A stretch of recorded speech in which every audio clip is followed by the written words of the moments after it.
Well, hello everyone, and thank you for joining me today for our next installment of Community Conversations regarding the planning and plan and schedule as we start to get closer to the 2020-21 school year. So what we want to do today, a little different than what we did last time, but we want to start off with some general updates from me. So we're going to talk about, a lot of guidance documents were released last week and resources, and so we're going to give an overview of those documents, some of the information that's contained, how we're using those guidance documents to help plan for the upcoming school year. Then what I want to talk with you about is the current focus of our planning. I want to share with you an update as to where we're at right now and where our focus is in terms of the start of the school year and what we're planning for the start of the school year. Then I want to share some other decisions that have been made, some procedural or restrictions that we've already decided upon that will be a part of our schedule and the way we operate next year. And then kind of let you know where we're at, where we're going for the next steps between now and the next community conversations. And then we're going to open it up for questions. So let's go ahead and get started. So just as a reminder, this graphic is kind of our foundation. It's our rock where we plan.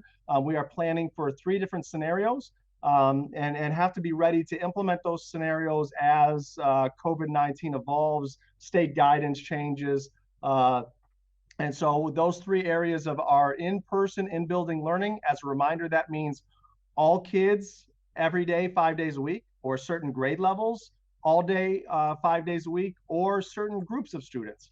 And so we're going to talk about where we're at with that planning today.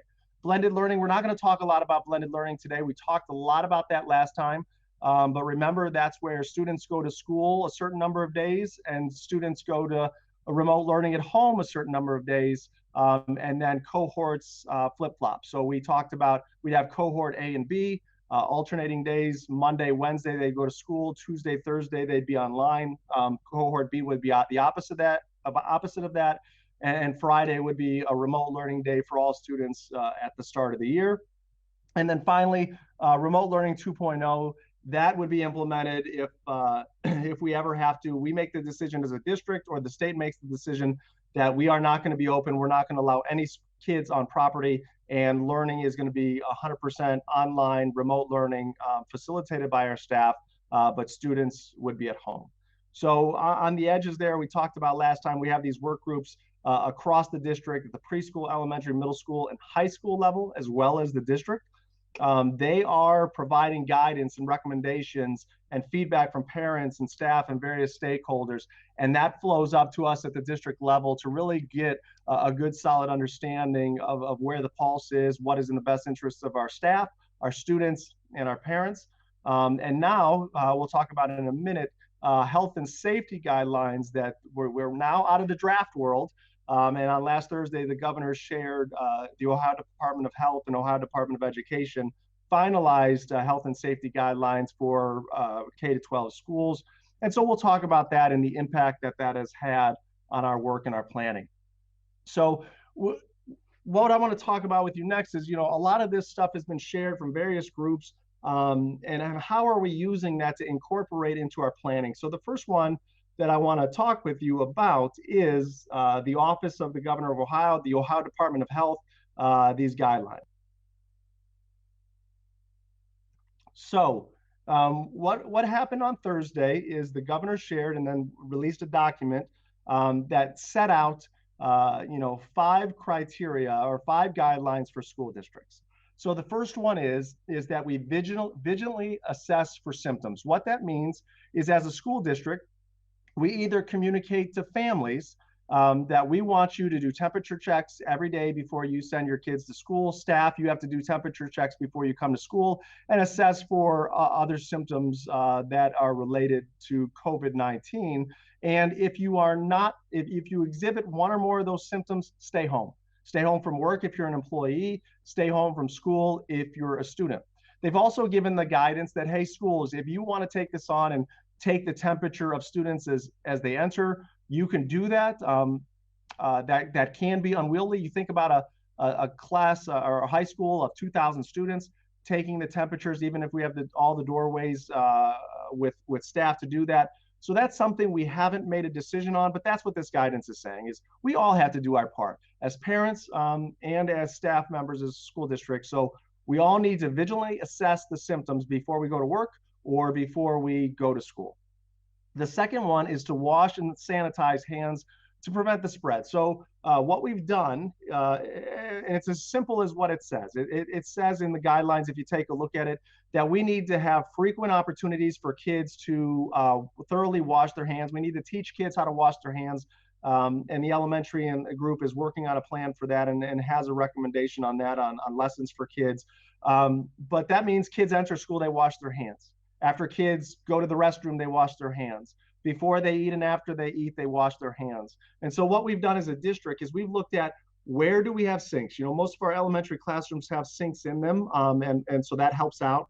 But we're also looking at purchasing and or renting portable sinks that could be put out in areas where we may not have as easy access, or we need more access just because of the volume of students that need to wash their hands with that level of frequency. The other part is that we have to have hand sanitizer available throughout the school. It specifically says high traffic areas, entrances to classroom. So we're good to go with that. We have the hand sanitizer we need, and it's there as a substitute if needed for hand washing, but we will have access to adequate hand washing stations or in classroom hand washing at the elementary levels or science labs, as well as the restrooms around the building.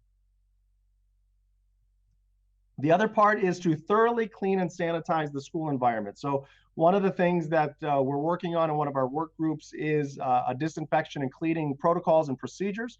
We already have all the chemicals that we need. They're EPA approved. They are deemed effective on COVID-19. We have a draft of those protocols done. They're being reviewed and enhanced right now. So we're in a decent spot with that. And as I think I shared last time, we are going to need some additional staff, but we are able to disinfect and clean high touch high frequency surfaces as well as student surfaces on a daily basis. Practice social distancing. So here we get into the final two that really are the hot topic. And so what practice social distancing states is that we want you to strive and at all points possible implement 6 feet of social distancing. It goes on to say, we understand that this is going to be extremely difficult on buses. We understand that this may not be practical in all situations, but the goal should be to have 6 feet between students at all times in all areas and on all school properties. So I'll talk more about that in our planning and what that looks like in our district moving forward. But that's really what it's stating in the practice social distancing. And the last guideline is implement face coverings policy. So all the 4 things that I just shared with you, they're suggestions, they're recommendations, they're guidelines.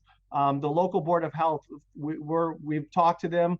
In other districts, we do not submit plans to the local board of health. They'll give us some guidance and advice, but we use these guidelines with the board and with our district staff and administrators to make these decisions and recommendations.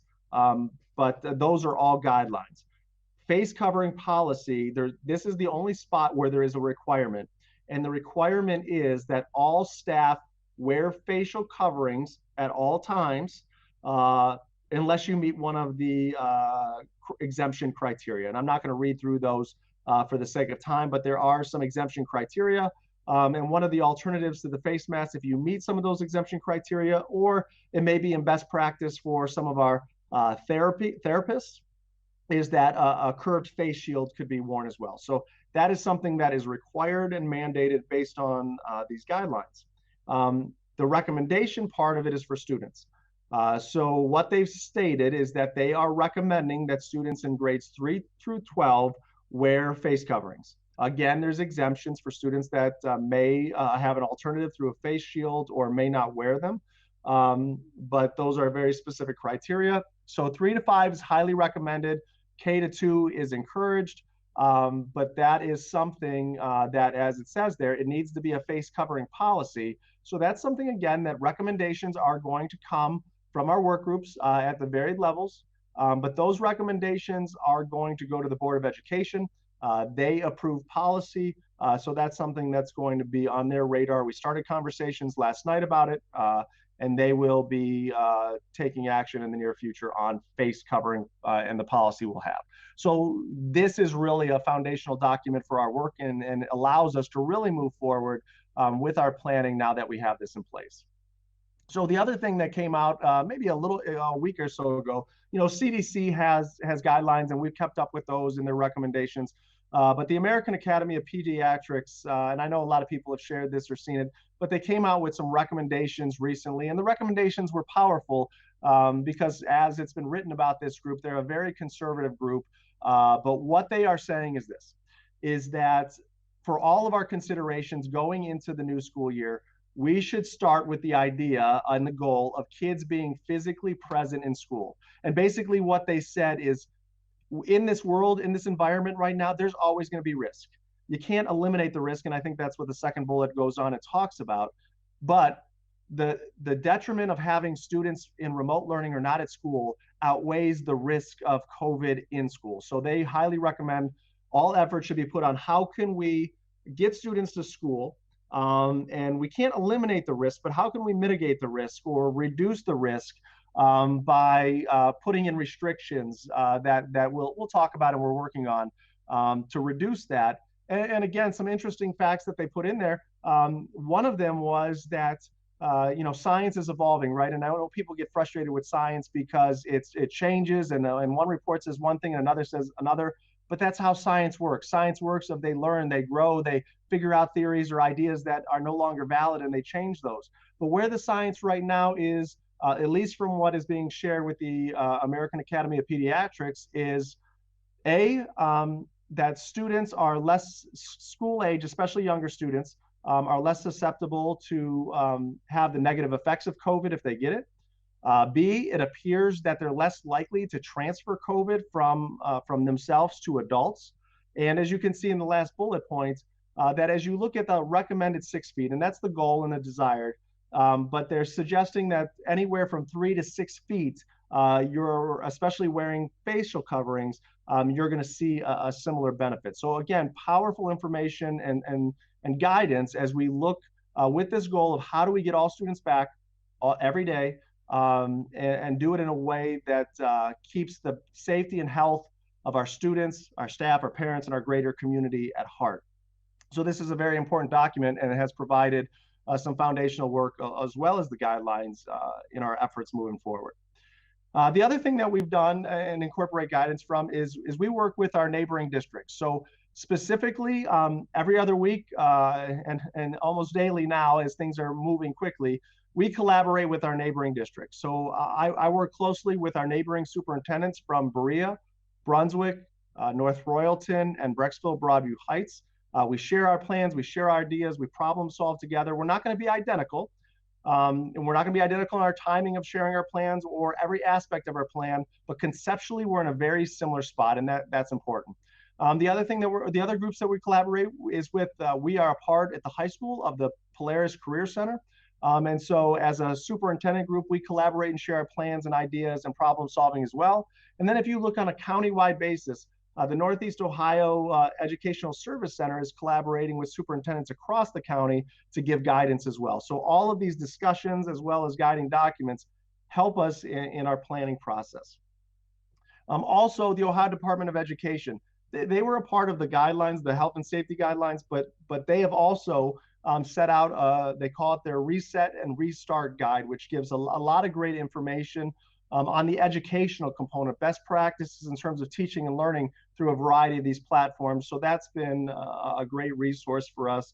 And finally, the Cuyahoga County Board of Health. As I said earlier, they're not going to approve plans, but they've been a great resource. They've been a great outlet to bounce ideas off of, to share insights, and to give us feedback. So those are the resources that we're using that are help guiding us to develop our plan.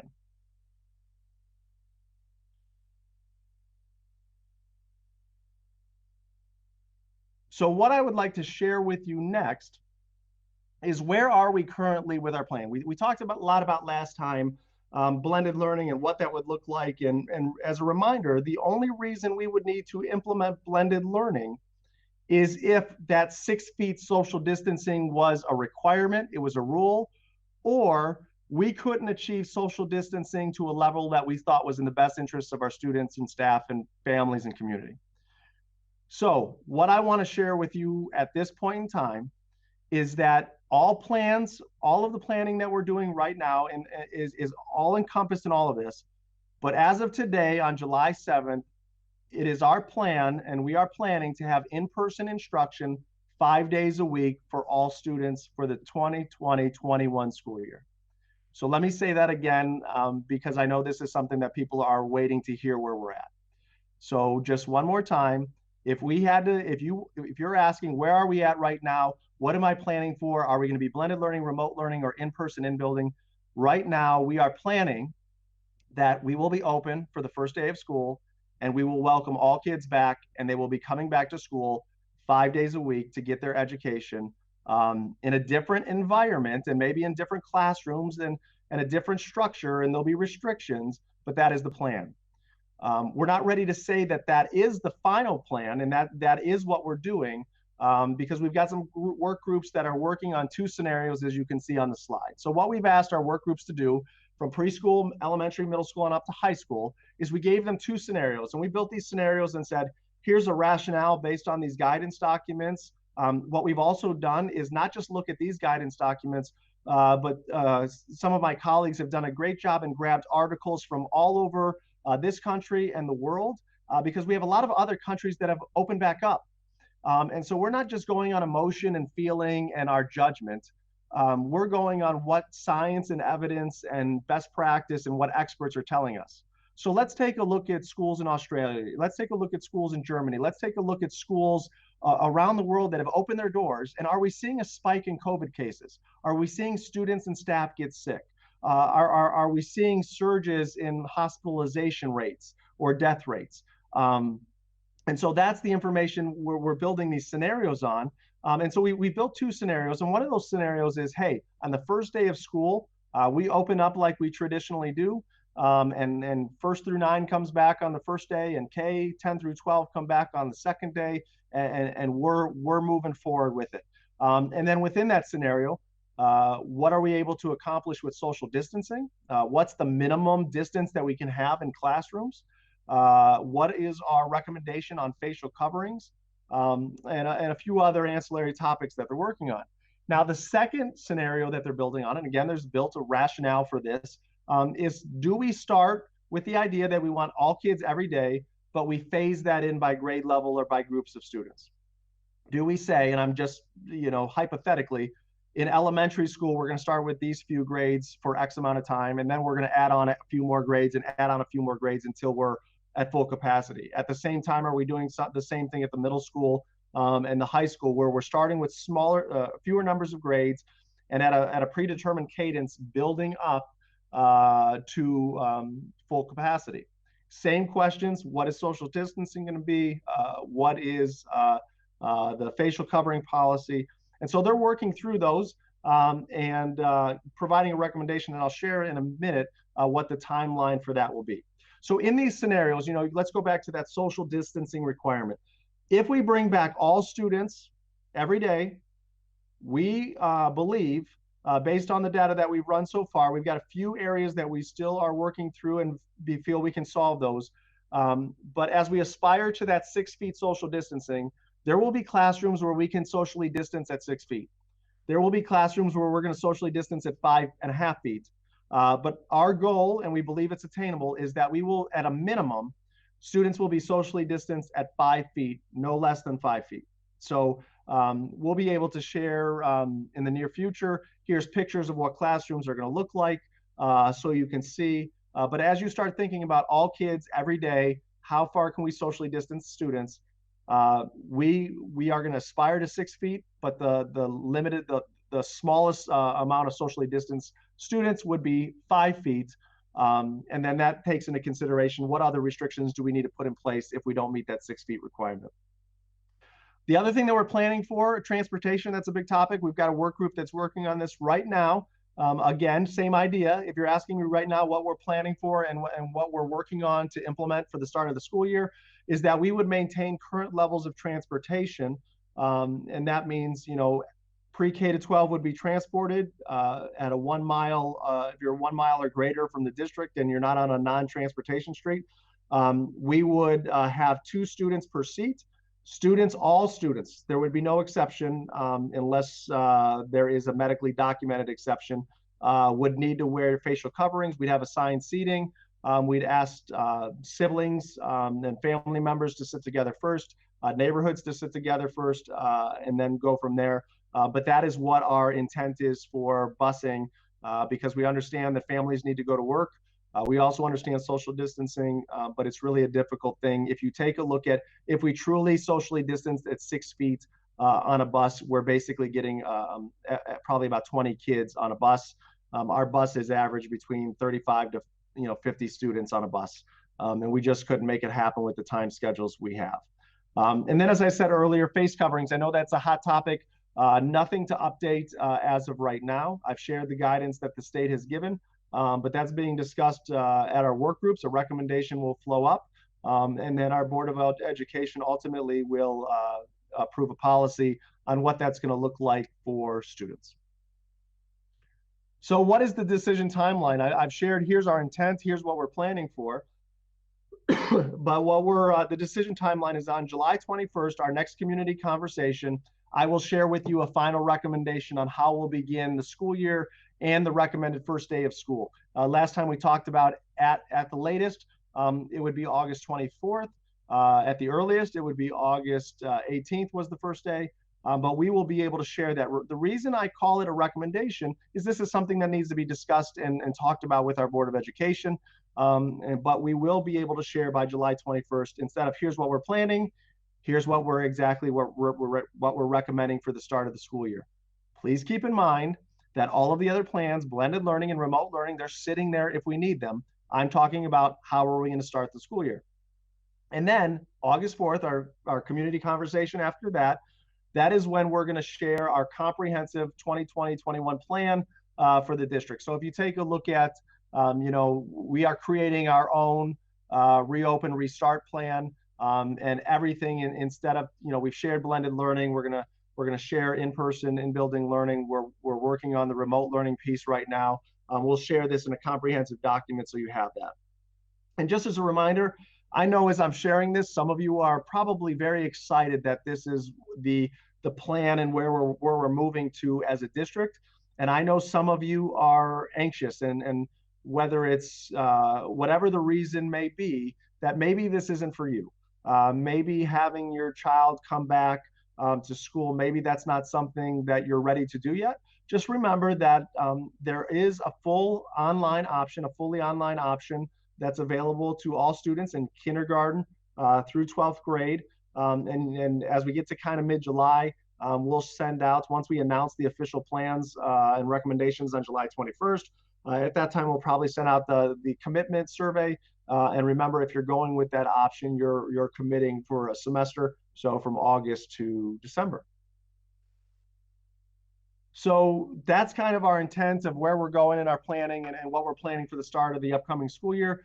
I also wanted to share some decisions that have been made. These are some restrictions that have been talked about, but a couple things, and just to give the overarching view, like our state has been, our country's been, our plan and our district oversight committee has kind of set the parameters of, we want to start the school year restrictive, and as evidence supports or we get more comfortable with procedures and policies, we can evolve that and adjust these as necessary.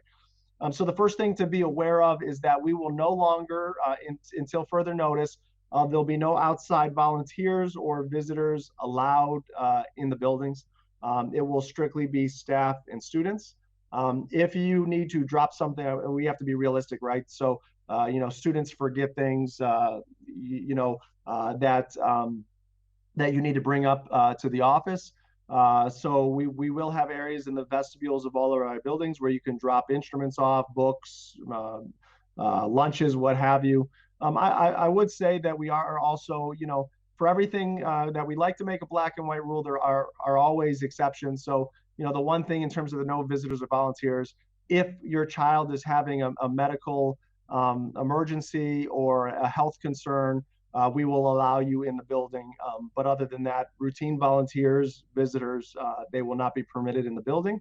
And then as we look at, this is all, but especially as we look at elementary, shared food, outside food is even if it's prepackaged, is not going to be permissible. So as we take a look at the elementary level, we're still going to have celebrations. We're still going to celebrate student birthdays.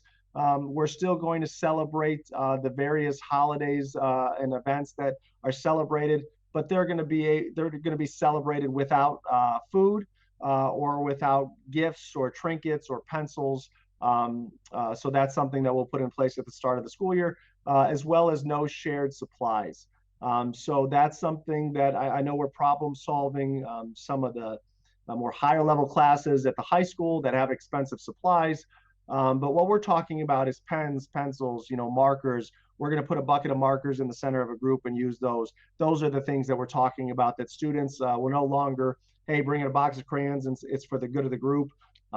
Kids will have their own supplies and utilize their own supplies throughout the beginning of the school.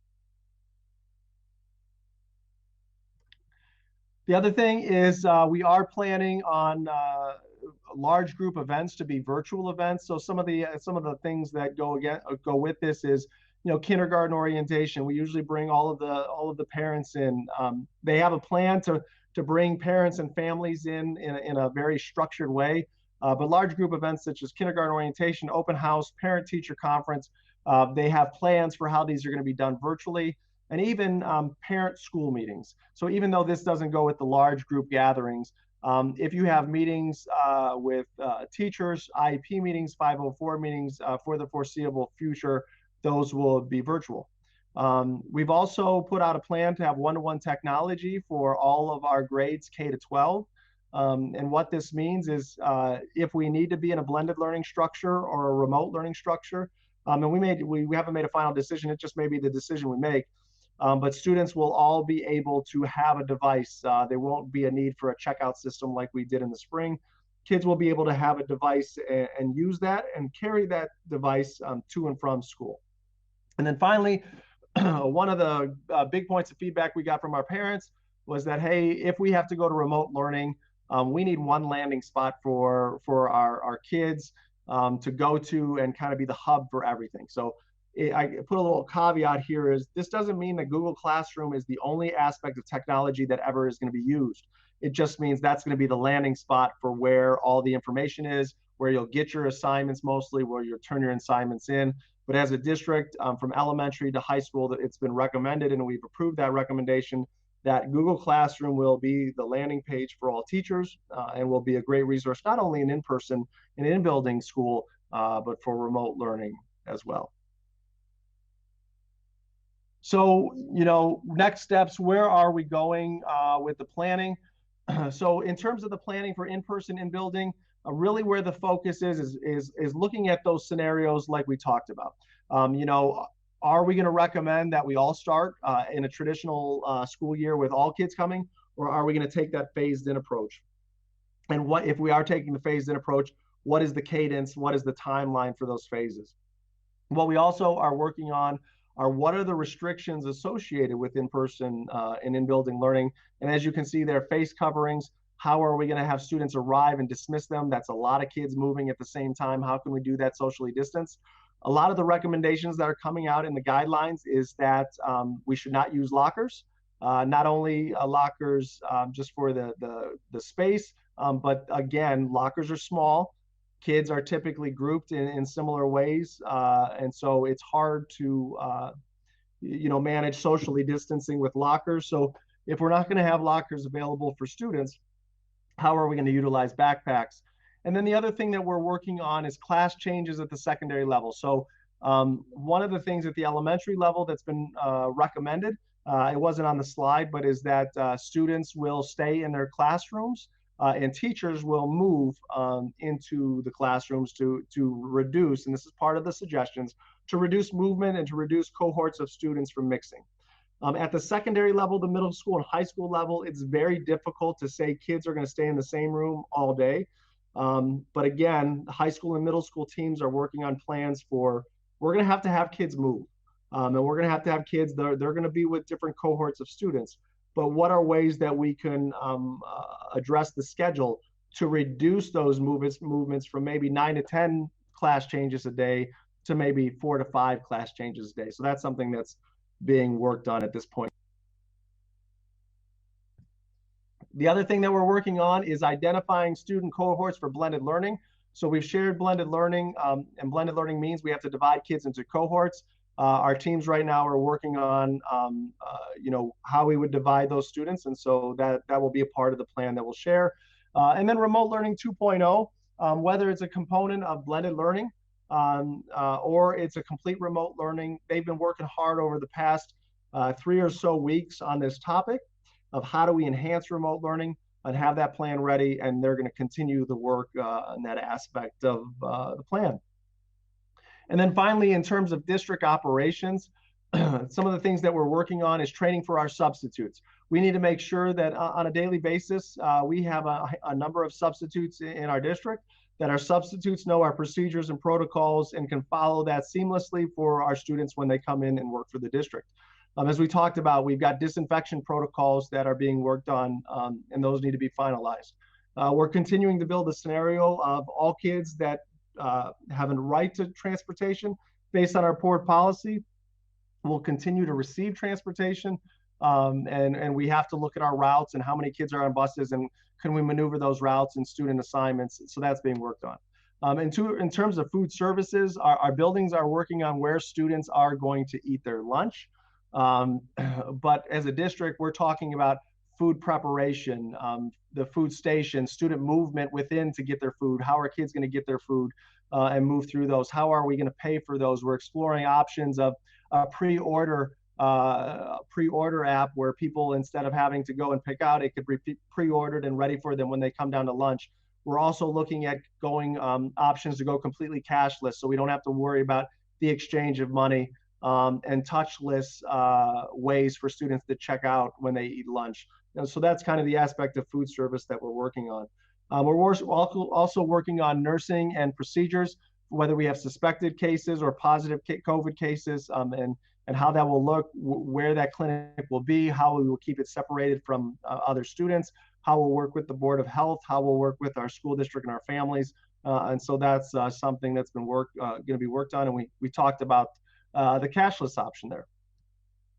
So with that, I think it's time for me to take a drink of water, get a little bit of break to catch my breath. And our communications coordinator, Dan Faust, is with me. And he's going to come online and share some questions that you've asked, and I will do my best to answer them. Dan? Thanks, Dr. Ryba. We've got several questions coming in today, which is great.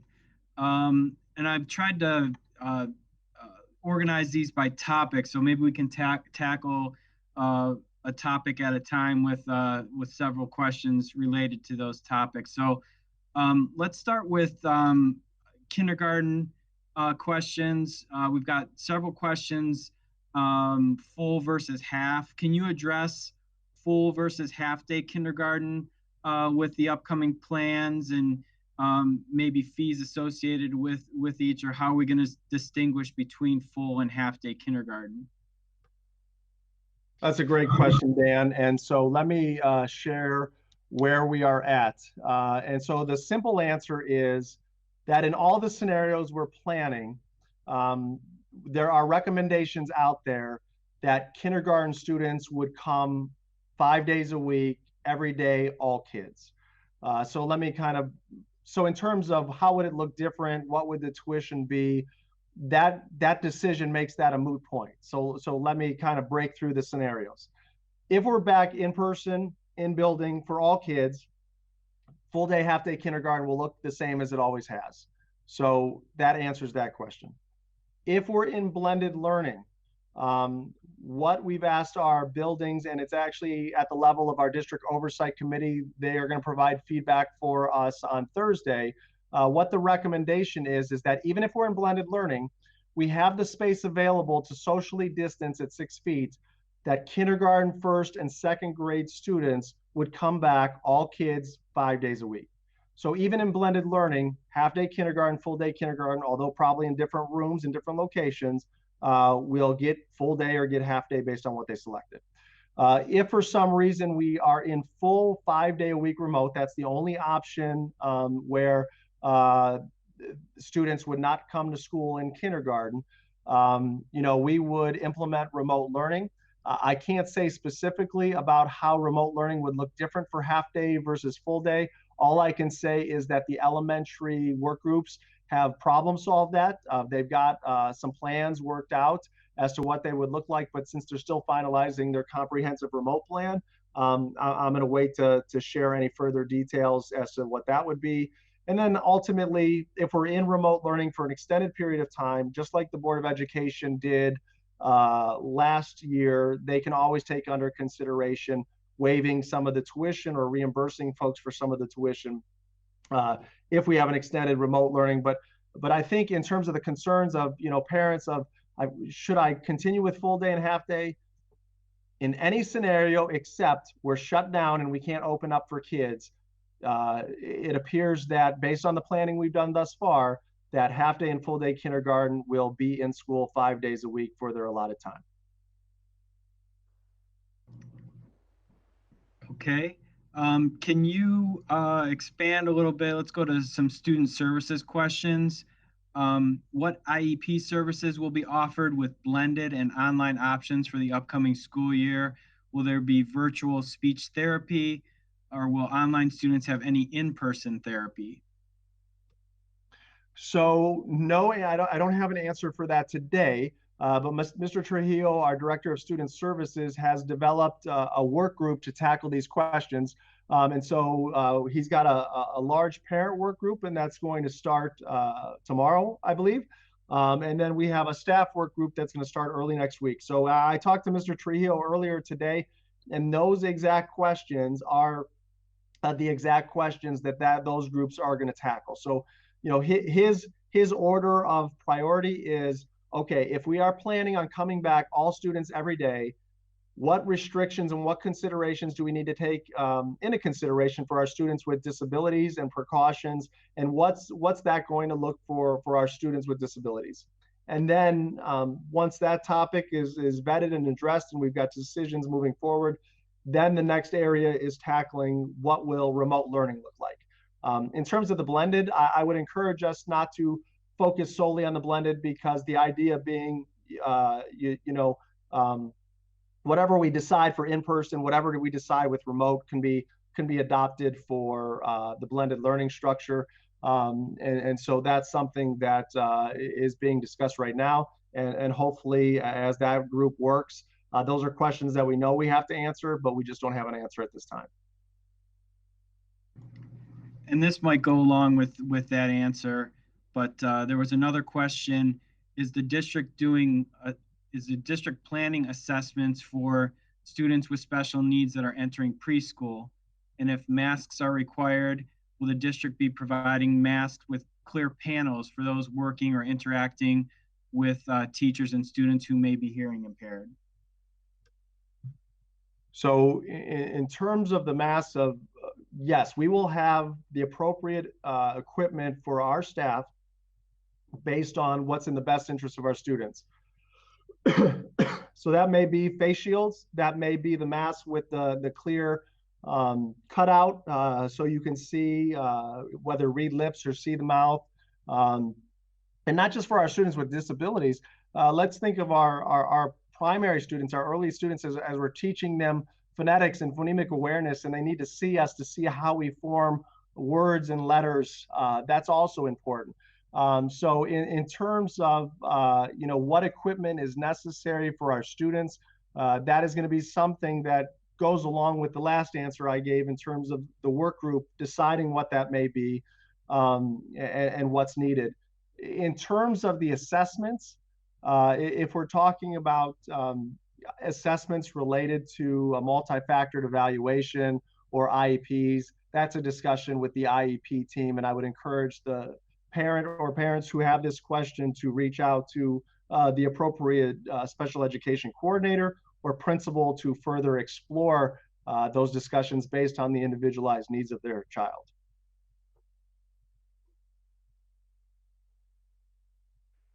Okay, let's move to some questions about uh, band and choir. Um, what are plans for band for next year? And then another question about it's been known that the virus is spread through respiratory droplets. How will choirs be affected? And will they still be able to sing in large groups as those classes usually meet and form and perform? So this is something that we're continuing to work on. And I've met with Andy Heyer. I've talked with Vicky Eicher at the high school, and they're on top of this. And I've had many conversations with Brian King in terms of marching band and band. Um, so where we're at with large groups, I know there's been articles about a choir, but we still need to implement the same social distancing requirements. So, that's something that we need to look at is uh, keeping that at minimum 5 and striving for the 6 feet social distancing. One of the things that our music boosters have done, whether it be for the vocal or the instrumental, is they've bought the materials necessary to build dividers between students.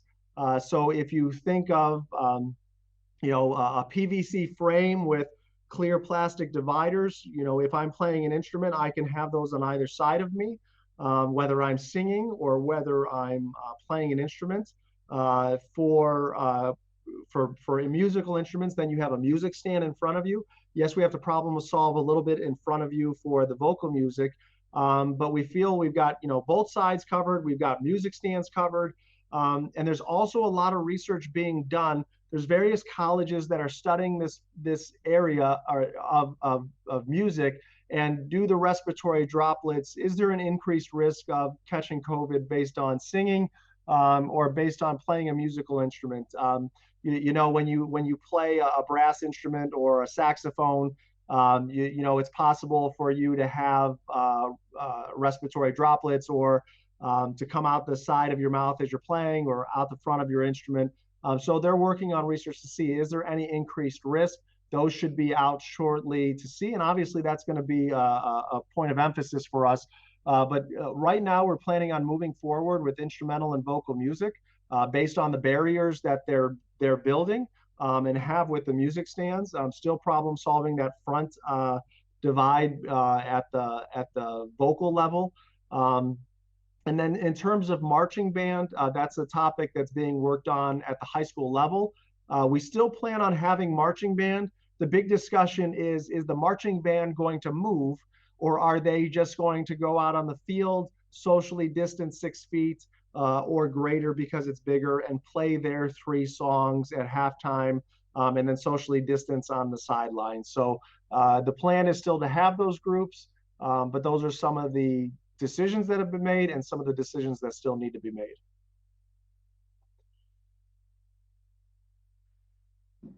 Okay, and then there's a few questions about the if students were to enroll in the online, or if families were to enroll in the fully online option for at least a semester or maybe the entire year.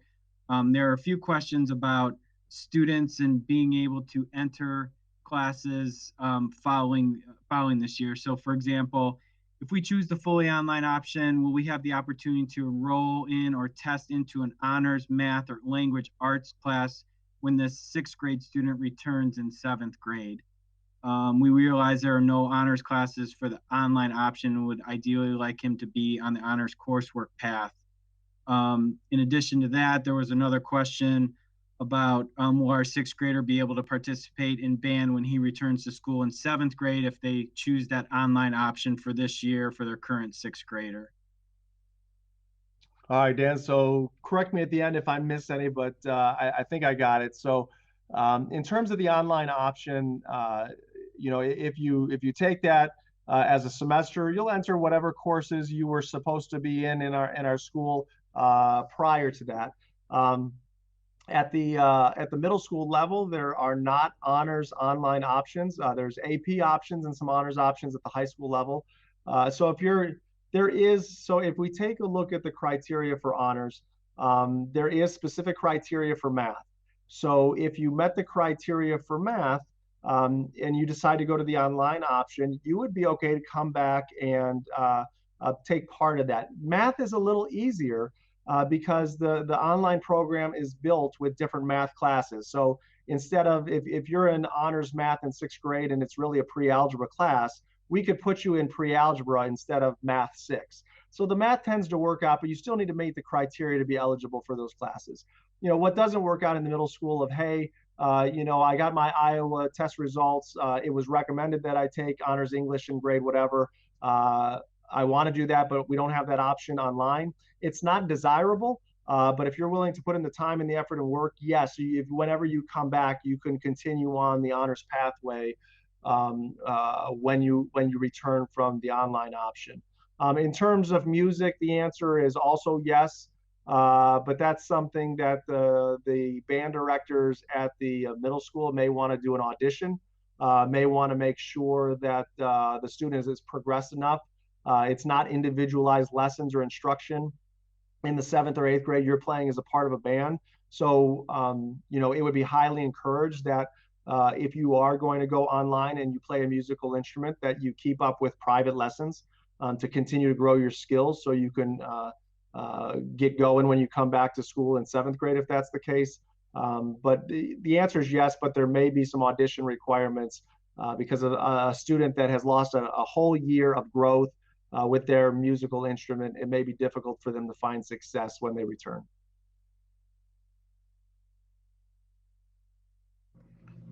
I think you answered all of that. I threw a lot at you right there. Thank you. So continuing with the online questions, if we choose the fully online option for our 3 children, will Chromebooks be provided by the school district, or do we need to purchase those on our own? Chromebooks will be provided. So if you take part, if you are our student, you're going to be provided a Chromebook like I talked about earlier. If you go with the Strongsville online learning option, you'll be provided a Chromebook as well. So that's not something you would have to purchase. You will have everything you need to be in that online learning option.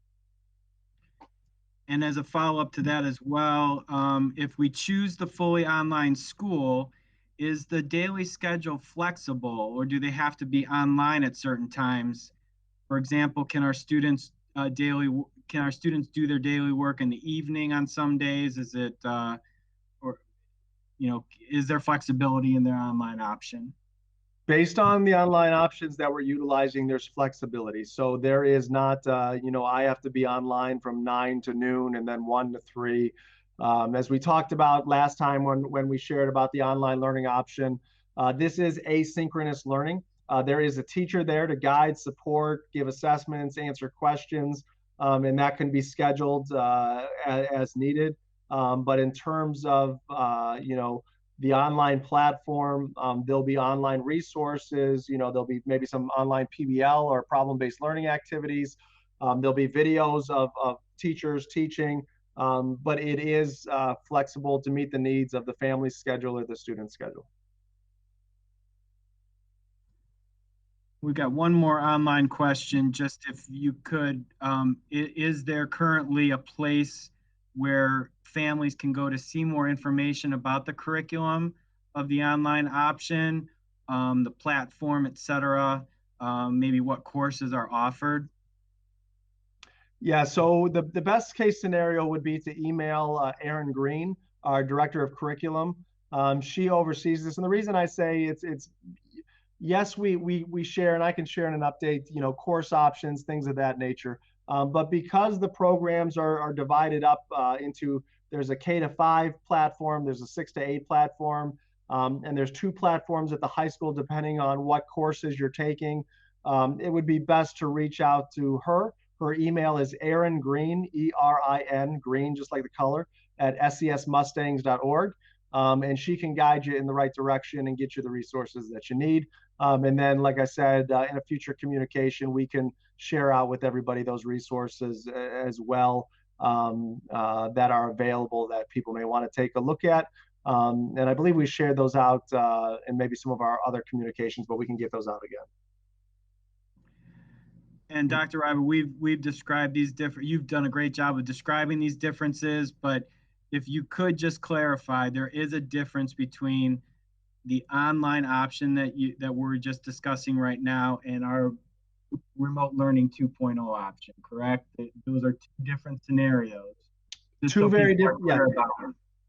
Yeah, those are two completely different scenarios. So one thing we haven't decided yet with the completely online, the Strongsville online learning option is it going to be facilitated by a Strongsville City Schools teacher, or is it going to be facilitated by another teacher that we contract with?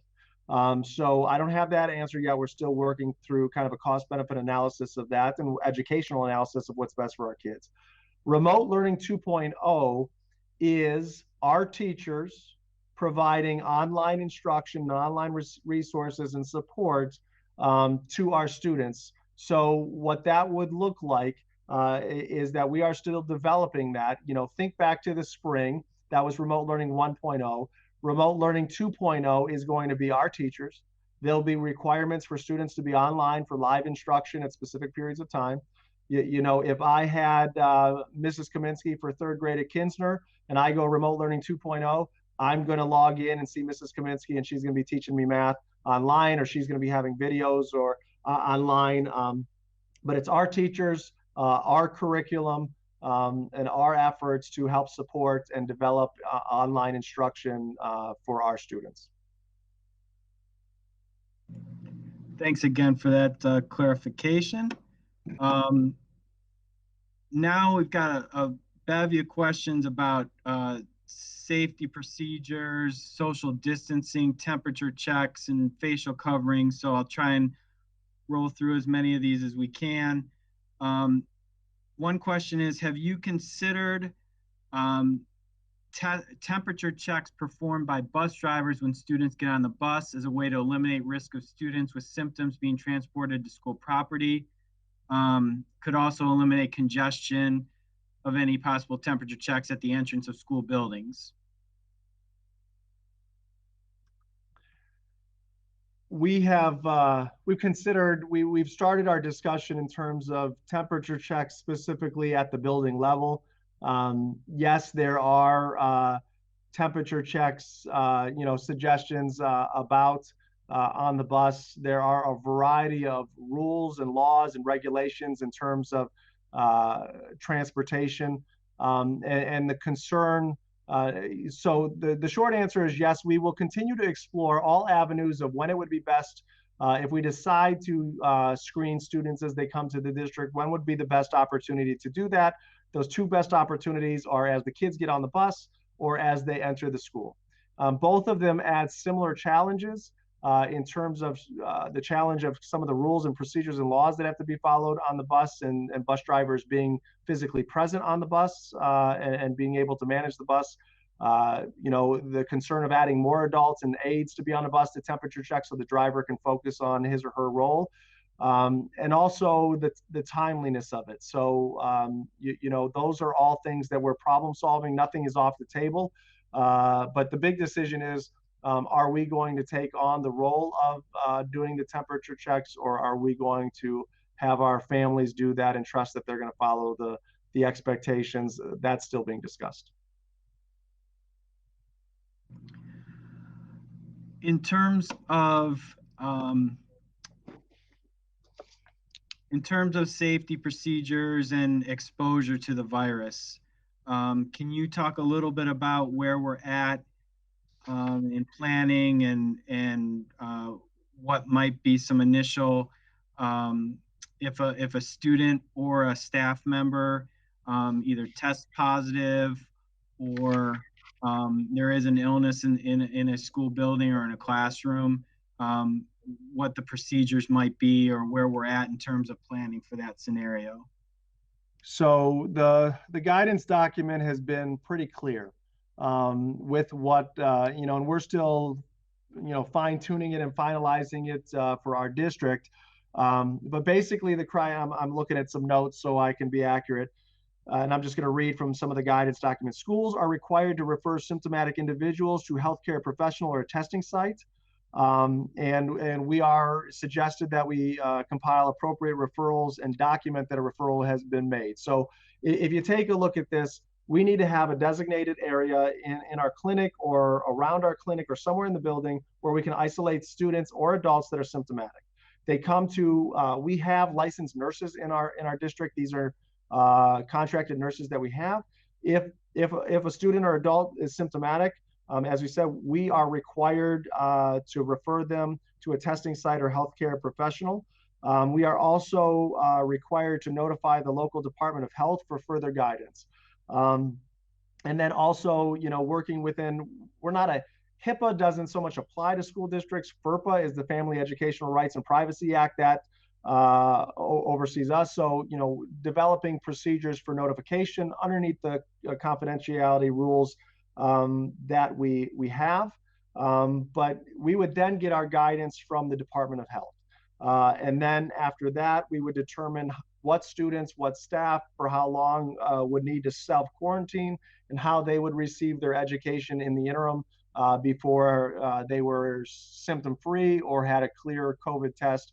But it is a very structured, specified process where we suspect, we refer, we report, and then take our lead from the Department of Health.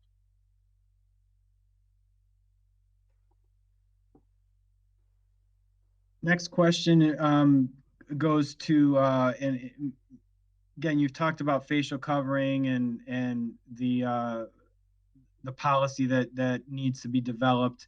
Not only recommendations by our work groups, but then with our Board of Education being the entity that will approve that policy. But one question: since Cuyahoga County is currently in level 3 COVID emergency, just today the governor mandated that all masks be worn.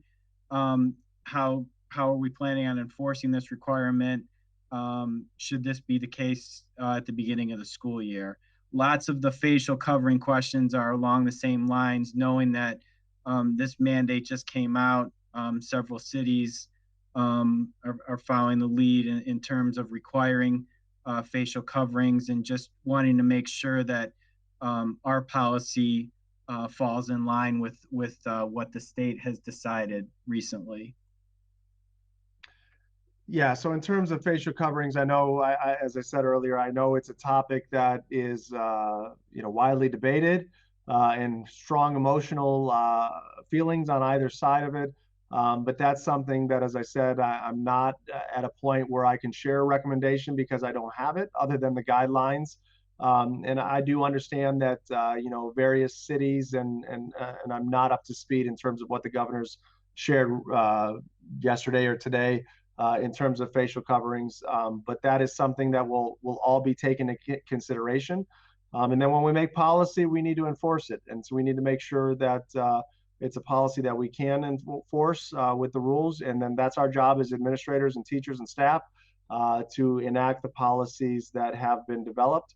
And in terms, I think the first part of that question is, the coding system and the different levels based on prevalence of COVID or risk factors. And I think maybe I heard in there, Dan, whether it's facial coverings or building closures, how are we going to make those decisions? The decisions are going to be made either in conjunction with our Cuyahoga County Board of Health. If we have active COVID cases and positive tests, we're going to take their guidance of, do we need to close down a classroom? Do we need to close down a building? Do we need to close down a district? Or if the governor comes back out like he did in the spring and says, hey, we're shutting down all Ohio schools again, for this period of time, those are the entities that we would work with. As I've said in the past, and I think it's important to restate, my expertise and my life work has been in the field of education.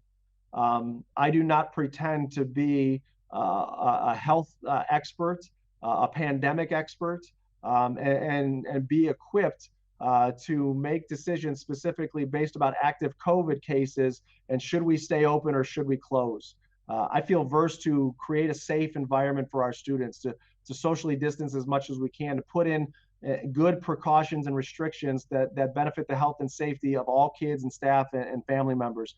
But when we take a look at the nuts and bolts of, hey, we have an active case, what is the next decision? I'm going to rely on those experts that are in this field, that study this field, that have the knowledge, that can give us the guidance as to what level we need to move and act for the best interests of our kids and community.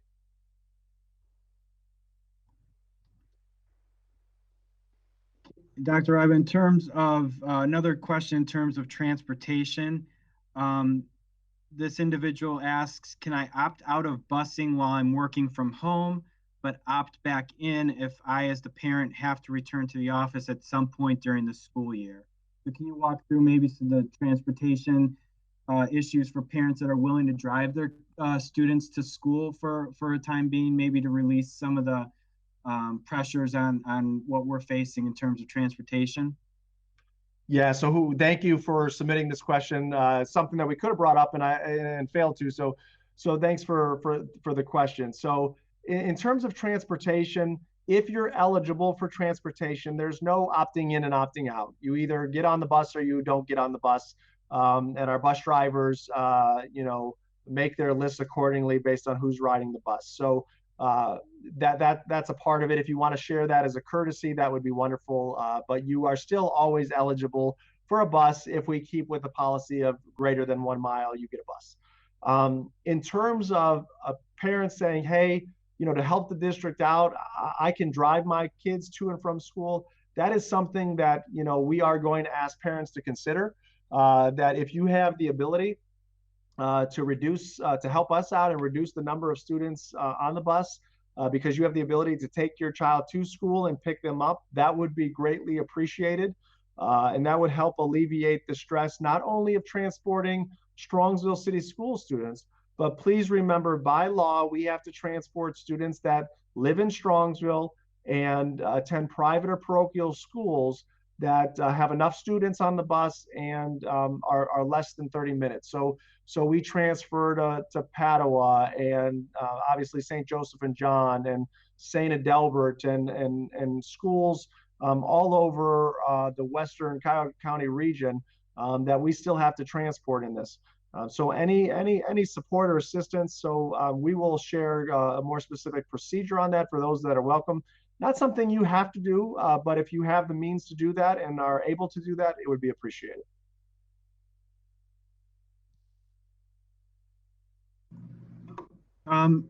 Question going back to curriculum and the education of our students. We're talking a lot about procedures and social distancing and sanitation and facial coverings, but can you talk a little bit more about how hard our teachers are working in order to get students at the beginning of next year, perhaps quote unquote, caught up on the education from the spring remote learning in April and May? So I just want to reiterate, whether it's our administrators, our teachers, or our staff, the amount of work that's been done and continues to be done is just tremendous. People have not stopped working because they want to be the best, they want to do it right, and they want to have everything ready to go the best we possibly can. And one of those is addressing the fact that we understand that kids are going to have learning gaps as they come back to us based on missing their education, in-person education from March to May. And then, we've got the summer months off. So some work that's being done right now is Aaron Green, our curriculum director, Brian Tamino, our curriculum coordinator, our literacy coaches, and teachers across the district are all working hard to determine what are those key gaps, those key skills that were lacking in the fourth quarter or the second half of the third trimester that need to be bolstered as we return to school. We have a variety of diagnostic tools that we use in a traditional basis, but how are we going to use those to get to the pulse of where students may have some lagging skills that we need to bolster moving forward? And so this goes back to not only the work that's being done over the summertime, and the collaborative efforts in terms of looking at our curriculum maps. So curriculum maps, that's what we use in schools to say, here's the pacing, here's the cadence, here's the duration, here's the topics that we're going to cover based on the state standards that we need. How are we going to modify that based on gaps that kids may have in their knowledge? So that's being worked on. But as we talked about, this is one of the big reasons why we wanted to delay this and why we're recommending delaying the start of the school year. So we have those 5 days with staff. We're working on right now developing the professional development plan, the team collaboration plan with all of our staff and our teachers to be prepared for that. So we are in the midst of not only looking at the kind of gap analysis between where kids were, where they need to be, and what's missing because of remote learning, and getting data points on where their skills are right now. But what we're going to do moving forward to mitigate and reduce those gaps is as soon as possible. So absolutely, yes, what's on the forefront, we have all these structural, procedural things that we're talking about and precautions, but the educational component is on the forefront of all of those people that are working that don't get an opportunity to get online here and share their efforts. But that is something that is being worked on and will be ready to go as students return. And then addressing that. Let's be realistic though. We can't, it's going to take time. It's not like, you come back for a week and all of a sudden everybody's all caught up. When you talk about missing that level of learning, it's going, if you looked at some of the research, there's kind of the bar graph of where kids should be, and you see a decline in the bar graph of the gap of where they should be. And because of COVID and because of the summer months off, if we're a couple clicks below where we should be, it's going to take months, a year, even longer to work and redesign our curriculum to catch kids up. But I have the utmost confidence that we've got the right people in our district to make sure that that happens as quickly as possible. In the interest of time, I'm going to make this the last question. And then if there are some submitted questions that I can collaborate with some of our administrators to answer, since I've got the email addresses of these individuals. So we'll do our best to get answers to all these questions that have been submitted that maybe you didn't cover individually during this question and answer period. The last question is about substitutes. And do we have a plan for what could be a high instance of perhaps needing substitutes in our district as well as districts around, our Northeast Ohio? Have you considered permanent subs for each building? Can you just walk us through the thought process and the planning for just administratively and personnel in our district? So substitutes is a concern. It's a concern because of a variety of unknowns. It's a concern that our substitute pool may not be as interested in working as frequently as they have based on the current environment. It's a concern. There's already, and if you look in education, we're already seeing less people go into education. So the sub pool is shrinking of available. All districts are competing for similar subs. We have a great sub pool. Our fill rate is greater than contract agencies or other groups that are out there. So we continue to handle subs internally. But I'd be sugarcoating things if I didn't say that subs were a concern for us and being able to adequately sub all of our positions. We have 700 plus employees in the district. Compounding those concerns is, what are other school districts going to do for their plans? We're planning on coming back as of right now, all kids every day. What if other school districts go into a blended approach or start out in a remote learning approach? And our staff have childcare issues and qualify under a CARES Act reason for childcare or other reason, and they can't come to work. So we're continuing to work as best we can. Our Assistant Superintendent, Jenny Pelko, has done a great job of proactively working in this area. But right now, there's so many unknowns that it's hard to do anything more than make sure we have a solid sub pool, make sure they're adequately trained to alleviate and get a true understanding of the safety precautions that we're putting into place as a district. And then the last part of the question was about building subs. uh, that is something that is not a practical solution to the problem. If you take a look at, like I said, over 700 employees, and even if we take away professional development and leaves for that, let's just say we'll talk about teachers, 300 and some teachers. Even if 10% of them are absent on a day for illness, that's 30 some teachers. Having two building subs is not even going to come close to addressing the problem. So yes, it would be nice. It would be, we'd have building subs where we're not going to be able to hire the magnitude of building subs. Our sub rate is competitive with other districts, so it's not a financial issue, but it's a bigger problem to solve than having some permanent subs on staff. And it's a concern that we have, and that as we continue to move forward, we're going to have to do our best to plan as we can. And the one key factor is going to be the sub training and making sure we have a comfort level with our substitutes. And the second part is going to be able to continue to hear the plans of other districts to see where they're at, to see if that's going to help the issue where we won't have staff that may have childcare issues that they'll have to work through. So, Dan, I appreciate you doing a phenomenal job moderating. I appreciate the time that people have hung out with us today, or if you need to share this, somebody wasn't, it'll be on the website shortly where people can watch the playback. And as Dan said, if you asked a question and it didn't get answered today, somebody from the district will reach back out to you and let you know the answer to those questions, or at least where we're at with it. So finally, just as a reminder, in 2 weeks, we'll be back together again. July 21st, 4 p.m. We'll be back to share. And remember, this is the time where we're going to share the recommendation for how we will start the 2020-21 school year, as well as what that first day of school will be. And then we'll continue on every other Tuesday. August 4th is another key date. That's where we're going to share the comprehensive reopen restart plan. And obviously, if you're watching, you know where to find it. Find the broadcast. The one last thing I would say is that please, you guys, our parents or staff, you've been so kind and considerate and supportive and sharing your feedback.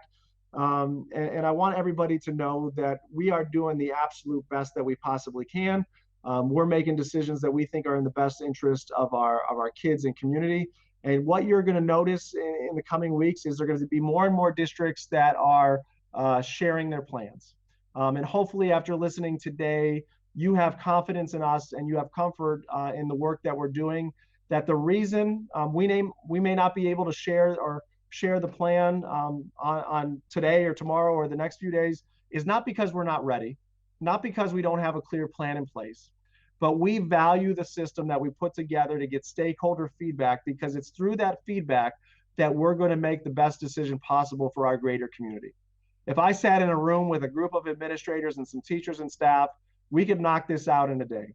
But I think it wouldn't be near the quality and the comprehensive approach, and taking into consideration viewpoints that would be outside of that room, because we've taken the time not only to have these work groups, but to have those work groups to reach out to their friends focus group, which means we've got 3,000 different perspectives all merging into this, and the synergy of consistent recommendations lets us know that we're on the right track. So although I know we all get a little anxious with other plans being released in the next 10 to 12 days or 14 days, actually, I guess, from where we're at right now, we'll have our plan out there. But hopefully we've shared where our intent is, where we're moving towards. And if I'm a parent listening to this or a staff member listening to this, hopefully you've gotten clarity that, things change, plans may change, but the district is moving forward with all kids every day, busing available, and finalizing restrictions and how we're going to do that, whether it's all kids or a phased-in approach as we move forward. So thanks for joining us. Thanks for being engaged. And I look forward to seeing everybody and talking to you in 2 weeks on July 21st. Bye-bye.